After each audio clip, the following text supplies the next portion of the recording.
कहानी की शुरुआत में हम एक आदमी को देखते हैं जिसकी उम्र काफी ज्यादा होती है, लेकिन वो बहुत अमीर होता है। इस टाइम वो अपनी गाड़ी में बैठा हुआ होता है और कहीं पर जा रहा होता है, लेकिन जब वो अपना वॉलेट चेक करता है तो उसे उसमें से एक कार्ड मिलता है। उस कार्ड के पीछे लिखा होता है दे कैन हेल्प यू, यानी कि वो तुम्हारी मदद कर सकते हैं, और इसी के नीचे एक फोन नंबर भी लिखा होता है। अब ये आदमी कांटेक्ट करके उसी जगह पर पहुंच जाता है, जहां जाकर उसकी मुलाकात एक डॉक्टर से होती है। यहाँ पर डॉक्टर इस अमीर आदमी से कहता है बहुत जल्द आपकी जो बॉडी है ये मर जाएगी। अब ये सुनकर वो आदमी काफी हैरान होकर उस डॉक्टर से पूछता है कि आखिर तुम्हें मेरे बारे में कैसे पता, तुम जानते ही क्या हो मेरे बारे में, और तुम ये कैसे जानते हो कि मैं मरने वाला हूँ। तो वो डॉक्टर उस आदमी से कहता है कि हम तुम्हारे बारे में सब कुछ जानते हैं, मैं तुम्हारी मदद कर सकता, यानी कि मैं तुम्हारी जान बचा सकता। तब यहाँ पर वो आदमी एक बार फिर से हैरान होते हुए उसे पूछता है कि आखिर तुम मुझे कैसे बचा सकते हो। डॉक्टर कहता है कि ये सब कुछ हम एक प्रोसेस के जरिए करेंगे, हम तुम्हारी सोल को एक दूसरी बॉडी में डाल देंगे, यानी कि वो सोल यहाँ से उस बॉडी में ट्रांसफर हो जाएगी, और ऐसा करने से तुम्हारी सोल को एक नया रूप, एक नई पहचान मिल जाएगी, सिर्फ और सिर्फ बॉडी चेंज करने की वजह से। और जब तुम्हारी सोल उस बॉडी में ट्रांसफर हो जाएगी तो तुम अपनी जिंदगी बहुत अच्छे से गुजार सकते हो। तो वो आदमी क्यूरियस होते हुए उस डॉक्टर से पूछता है कि आखिर आपने इस सब के लिए मुझे ही चूज क्यों किया। तब डॉक्टर उस आदमी को समझाता है कि ये चांस बहुत ही कम लोगों को मिलता है, क्योंकि तुम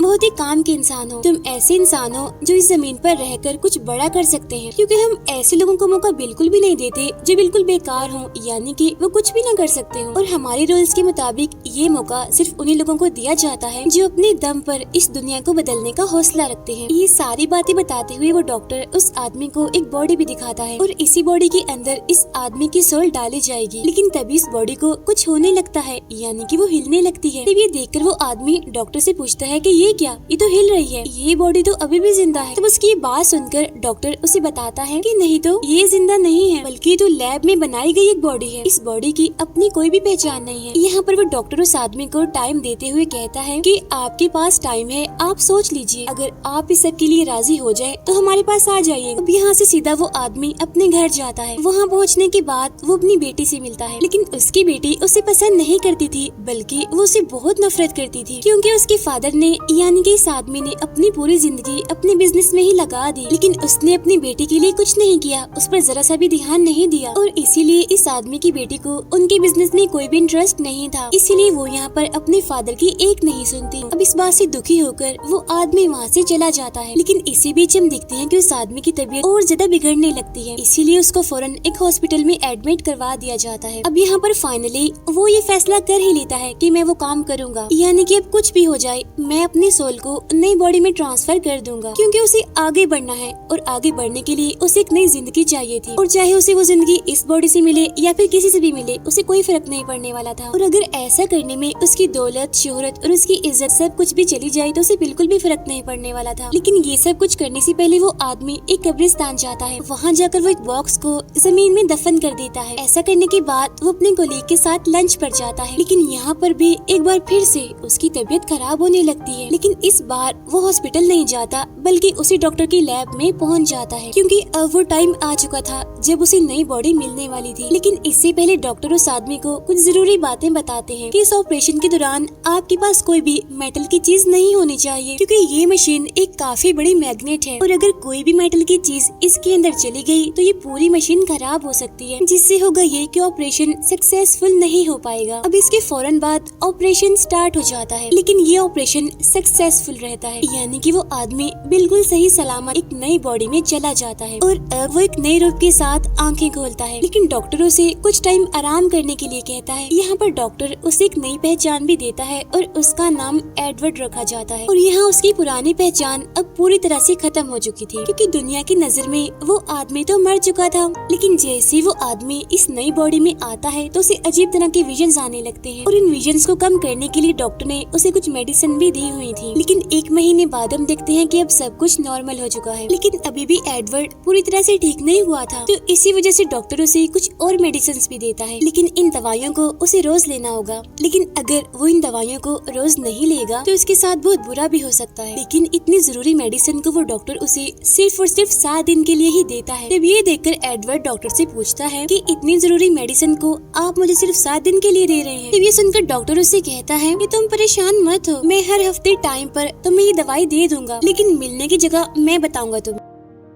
आगे हम देखते हैं कि एडवर्ड अब अपनी जिंदगी को पूरी तरह से एंजॉय कर रहा है, जहाँ पर उसके नए दोस्त भी बनते हैं। वो क्लब्स में जाता है, पार्टीज में जाता है, काफी एंजॉय करता है और तो और उसकी बहुत सारी दोस्तें भी हैं। लेकिन इसी दौरान एक दिन वो अपनी मेडिसिन लेना भूल जाता है, जिसकी वजह से उसे इतना ज्यादा साइड इफेक्ट होता है कि अब उसे कोई नॉर्मल विजन नहीं बल्कि हैवी विजन आता है, क्योंकि वो इस विजन में चीजों को बहुत साफ साफ करीब से देख सकता था। अपने इस विजन में वो एक लेडी और उसके साथ उसकी बेटी को देखता है और उनके ठीक पीछे वो एक वाटर टावर को भी देखता है। फिर एडवर्ड ये सारी बातें जाकर डॉक्टर को बताता है। जब उसकी बातें सुनकर डॉक्टर उससे कहता है कि एडवर्ड ये तुम क्या कर रहे हो, अपने इस मसले को इतना हल्का मत लो, तवज्जो दो खुद पर, अपनी मेडिसिन टाइम पर लिया करो ताकि तुम्हें फिर से किसी भी मुश्किल का सामना करना ना पड़े। या फिर मेरी बात मानो, तुम ऐसा करो कि कुछ दिन आराम करो या फिर कहीं घूमने के लिए बाहर चले जाओ। तब एडवर्ड ऐसा ही करता है और घूमने के लिए वो मान जाता है। लेकिन वो उस विजन के बारे में इतना सोचता है कि उस वाटर टावर के बारे में वो इंटरनेट पर सर्च करता है और वाटर टावर पर रखा हुआ वो टैंक उसे मिल ही जाता है। फिर वो उस जगह की लोकेशन देखकर वहीं पर जाने का फैसला करता है। लेकिन वहाँ पर जाने से पहले वो उसी कब्रिस्तान में जाता है, यानी जहाँ पर उसने एक बॉक्स को दफन किया था। यहाँ पर हम देखते हैं कि उस बॉक्स के अंदर कुछ पैसे थे और कुछ कार्ड्स थे। उसे लेकर एडवर्ड सीधा उस जगह पर पहुँच ही जाता है और ये जगह बिल्कुल ही वैसी होती है जैसे उसने अपने विजन में देखी थी। यहाँ आकर वो देखता है कि इस वाटर टैंक के पास एक घर भी है, इसीलिए एडवर्ड उस घर के पास जाता है और वहाँ जाकर वो नॉक करने लगता है, क्योंकि वो उस जगह के बारे में सब कुछ जानना चाहता था। लेकिन एडवर्ड देखता है कि इस घर पर तो कोई भी नहीं है, इसीलिए वो उस घर में जाकर इधर उधर घूमने लगता है। लेकिन तभी उसे वहाँ पर अपनी एक तस्वीर दिखती है। तब ये देखकर यहाँ पर एडवर्ड समझ जाता है कि डॉक्टर ने उसकी सोल को इसी आदमी की बॉडी में डाला है। तब इतनी ही देर में वहाँ पर वो लेडी आ जाती है जिसे एडवर्ड ने अपने विजन में देखा था और वो आते ही एडवर्ड पर गन पॉइंट कर देती है। लेकिन जैसे एडवर्ड मुड़कर उसको देखता है तो वो उसे शूट नहीं करती बल्कि वो रोने लगती है और एडवर्ड को गले से लगा लेती है। और वो लेडी यहाँ पर ऐसा इसीलिए करती है क्योंकि वो जो आदमी था वो उसका हस्बैंड था। अब कुछ ही टाइम के बाद वहाँ पर कुछ आदमी आ जाते हैं और वो एडवर्ड को अपने साथ ले जाने लगते हैं। यहीं पर उस डॉक्टर का भी एक आदमी आता है और तब एडवर्ड उससे पूछता है कि ये सब कुछ क्या है। ये लेडी मुझे अपना हस्बैंड कह रही है और मेरी तस्वीर इस घर में भी लगी हुई है, इसीलिए अब मुझे कुछ मत छुपाओ, सब कुछ बताओ मुझे। अब यहाँ पर डॉक्टर का आदमी उसे सारी बात सच सच बता देता है कि जिस आदमी की बॉडी में तुम इस टाइम हो उसे अपनी बेटी के इलाज के लिए पैसे चाहिए थे और इसी वजह से उसने अपनी बॉडी हमें बेच दी। ये बात सुनकर एडवर्ड को काफी बुरा भी लगता है और गुस्सा तो उसे बहुत आता है। वो डॉक्टर के आदमी पर गुस्सा करते हुए उसे कहता है कि बहुत ही गलत हरकत की है ये तुमने किसी को मारकर मुझे ये बॉडी दी। तुम इंसान हो या फिर क्या हो?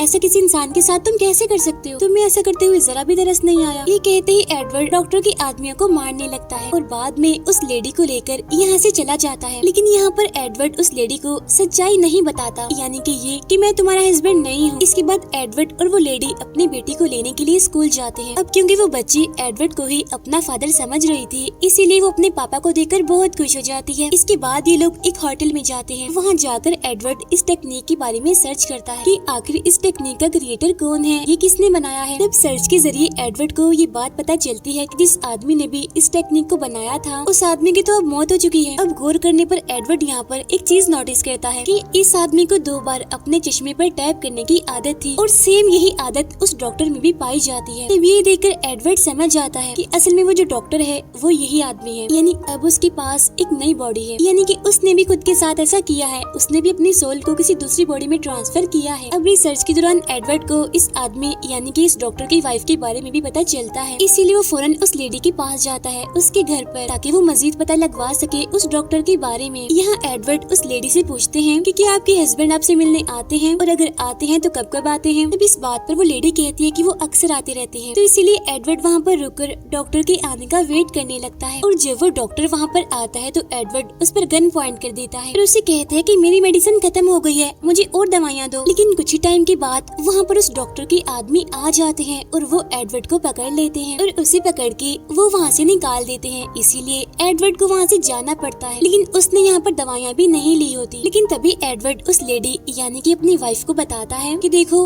अब मैं तुम्हें कुछ सच बताने वाला हूँ और वो ये है कि मैं तुम्हारा हस्बैंड नहीं बल्कि तुम्हारे हस्बैंड की बॉडी में कोई और है। अब ये सुनकर उसकी वाइफ इतनी दुखी हो जाती है कि वहाँ से वो चली जाती है। फिर एडवर्ड भी यहाँ से सीधा अपने कोलीग के पास जाता है ताकि वो उसे कोई हेल्प मांग सके इस मुश्किल से निकलने में, साथ ही साथ उस लेडी की भी हेल्प कर सके, उन दोनों को यहाँ से बाहर भेज सके ताकि वो माँ बेटी यहाँ से जाकर अपनी लाइफ को बहुत अच्छे से गुजार सके। लेकिन एडवर्ड की नई रूप होने की वजह से उसका कोलीग उसे ना तो पहचानता है और ना ही उसकी बातों का यकीन करता है। तब ये देखकर एडवर्ड उसे ऐसे सीक्रेट्स, ऐसी बातें बताता है जो सिर्फ और सिर्फ वो दोनों ही जानते थे। तो ये सुनकर उसके कोलीग को यकीन आ ही जाता है कि असल में जो उसका दोस्त था वो यही है, यानी कि एडवर्ड। अब क्योंकि एडवर्ड को रेस्ट की जरूरत थी, इसी वजह से वो अपने कोलीग के घर पर ही सो जाता है। यहीं पर एडवर्ड को अपने कोलीग का बच्चा भी दिखता है, लेकिन उसे यहाँ पर देखकर एडवर्ड को बहुत बड़ा शॉक लगता है क्योंकि उसके कोलीग के इस बच्चे की मौत तो बहुत टाइम पहले ही हो चुकी थी। तो इसका मतलब ये है कि इस बच्चे पर भी उस टेक्निक को इस्तेमाल किया गया है। अभी ये बात एडवर्ड सोच ही रहा होता है कि तभी वहाँ पर उस डॉक्टर के आदमी आ जाते हैं। अब यहाँ पर एडवर्ड उनका ध्यान भटकाने के लिए यहीं पर ही रुक जाता है और वो उस लेडी और उसकी बच्ची को अपने कोलीग के साथ कहीं पर भेज देता है। अब यहाँ पर एडवर्ड डॉक्टर के आदमियों को पागल बनाकर नकली पहचान के साथ एयरपोर्ट पर पहुँच जाता है, लेकिन तभी वहाँ पर उसका कोलीग आता है जिससे उसको पता चलता है कि डॉक्टर के आदमियों ने उस लेडी और उसकी बेटी को पकड़ लिया है। और अब ये सुनकर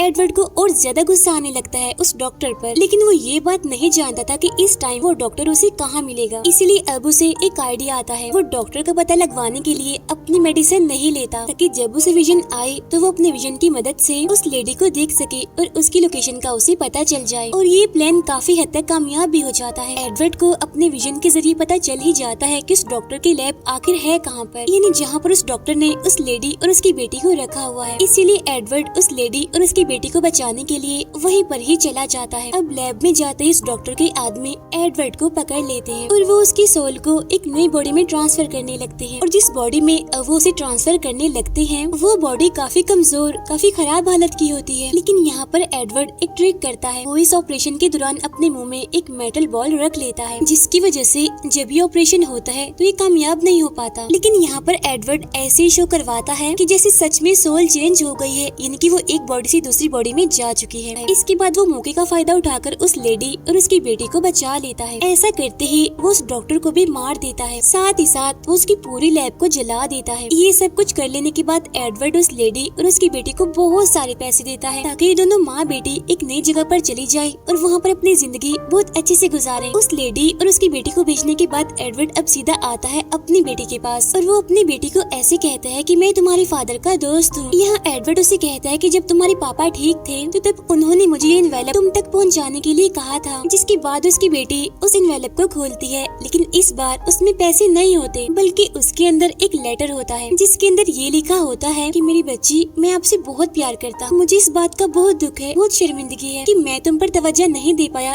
तुम्हें टाइम नहीं दे पाया और मैंने अपनी पूरी जिंदगी अपने बिजनेस पर लगा दी। अब वैसे तो मैं इस काबिल हूँ ही नहीं कि मुझे माफी मिले, लेकिन अगर कभी तुम्हें ख्याल आ जाए तो प्लीज मेरी जान मुझे माफ कर देना। अब ये पढ़ते हुए एडवर्ड की बेटी काफी इमोशनल हो जाती है और वो रोने लगती है। इसके बाद हम देखते हैं एडवर्ड को, वो भी यहाँ से चला जाता है। फिर हम देखते हैं कि काफी दिन गुजर चुके हैं जहाँ पर एडवर्ड ने काफी दिनों से अपनी मेडिसिन नहीं ली होती। तभी वहाँ पर उसके लैपटॉप में एक वीडियो प्ले हो जाती है और उस वीडियो के अंदर वही अमीर आदमी होता है, लेकिन यहाँ पर उसका चेहरा एडवर्ड जैसा ही होता है। वो कहता है कि मैंने ये मेडिसिन बहुत टाइम से नहीं ली, जिसकी वजह से मेरी सोल चली जाएगी और मैं मर जाऊंगा और एडवर्ड तुम जिंदा हो जाओगे। लेकिन यहाँ पर वो आदमी एडवर्ड का शुक्रिया अदा करते हुए और अपनी खुशी का इजहार करते हुए उसे बताता है कि कम से कम तुम मुझे वो जिंदगी तो दे सके जो मुझे अपनी फैमिली के साथ चाहिए थी, लेकिन अब क्योंकि तुम उस लेडी के हस्बैंड की बॉडी में हो इसीलिए तुम्हें उनका ख्याल रखना चाहिए। तब यहाँ पर एडवर्ड ऐसा ही करता है और वो अपनी फैमिली के पास चला जाता है, यानी कि उस लेडी और उस बच्ची के पास। और वहाँ पहुंचकर वो उन दोनों माँ बेटी से कहता है कि मैं तुम्हारा फैमिली मेंबर ही हूँ। वो तीनों आपस में मिलकर काफी खुश हो जाते हैं और इसी के साथ ये मूवी यहीं पर एंड हो जाती है। Thank you for watching.